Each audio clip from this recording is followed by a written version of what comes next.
नशे को और भी ऐसी चीजों को बढ़ावा दिया जा रहा है जिससे युवा खड़ा ही ना हो पाए।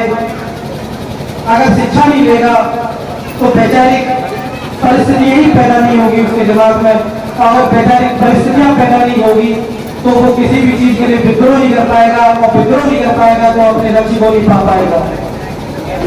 ऐसी स्थिति में फाउंडेशन ने जो कार्यक्रम रखा है बहुत ही सराहनीय है। मैं पूरी टीम को साधुवाद देना चाहता हूँ, यहाँ पर उपस्थित सभी लोगों को साधुवाद देना चाहता हूँ। आपका मैं ज्यादा समय नहीं लूंगा क्योंकि आप सुबह से आप हैं भूखे पेट बैठे हुए हैं, मौसम भी गर्मी का है। ऐसी स्थिति में आप लोगों ने इतना समय दिया है, वही हमारे लिए इस फाउंडेशन की टीम के लिए काफी है। एक बात जरूर कहना चाहता हूँ कि बहुजन समाज में हम लोगों ने सिर्फ एक भूख रखी है, वो है पेट की। इस पेट की भूख को थोड़ा सा कुछ समय तक, कुछ वर्षों तक कम रख लिया जाए और इस भूख को दिमाग में ले लिया जाए। दिमाग की भी भूख होती है और उसकी भूख मिटती है पढ़ाई से, किताबों से, अच्छे लोगों के साथ बैठने से, आचार विचार प्रदान करने से। जिस दिन अगर ऐसा हम लोग करने लगेंगे तो हमारे महापुरुषों की जो क्रांति है, त्याग है, बलिदान है, संघर्ष है, वो यकीनन एक दिन हम पूरा कर पाएंगे।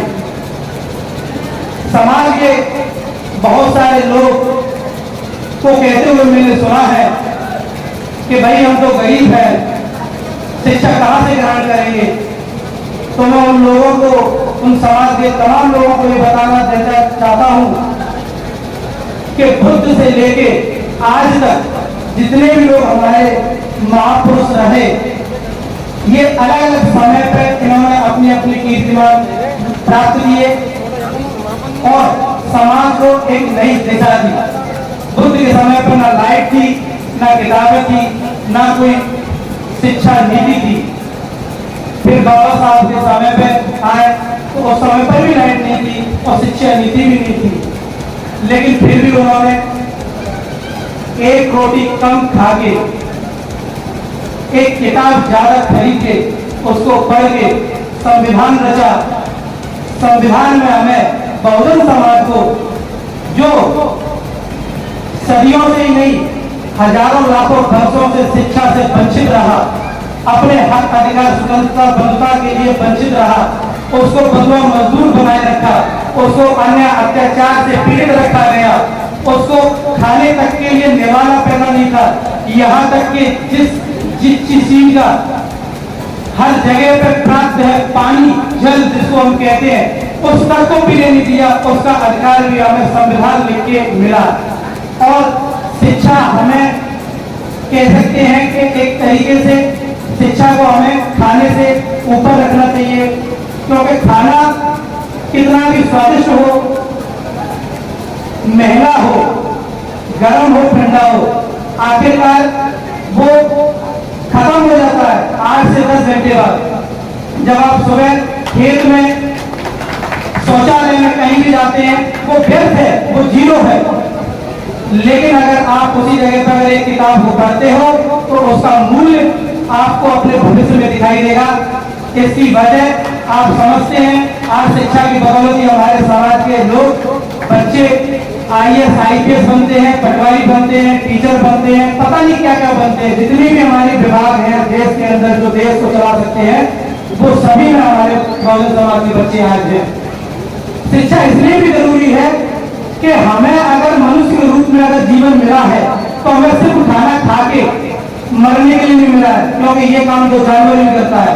मनुष्य के रूप में हमें इसलिए जीवन मिला है क्योंकि हमें शिक्षा ग्रहण करनी है, हमें अपने आप को बदलाव लाना है, अपने समाज में बदलाव लाना है और अपने देश के विकास के लिए कुछ करके जाना है। शिक्षा इसलिए भी जरूरी है।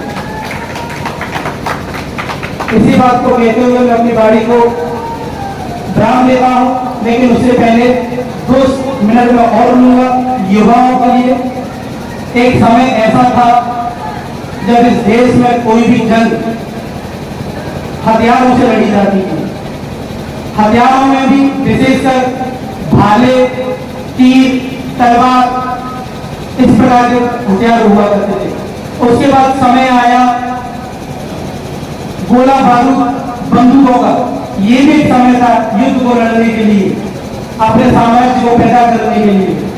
फिर समय आया कलम का और किताब का।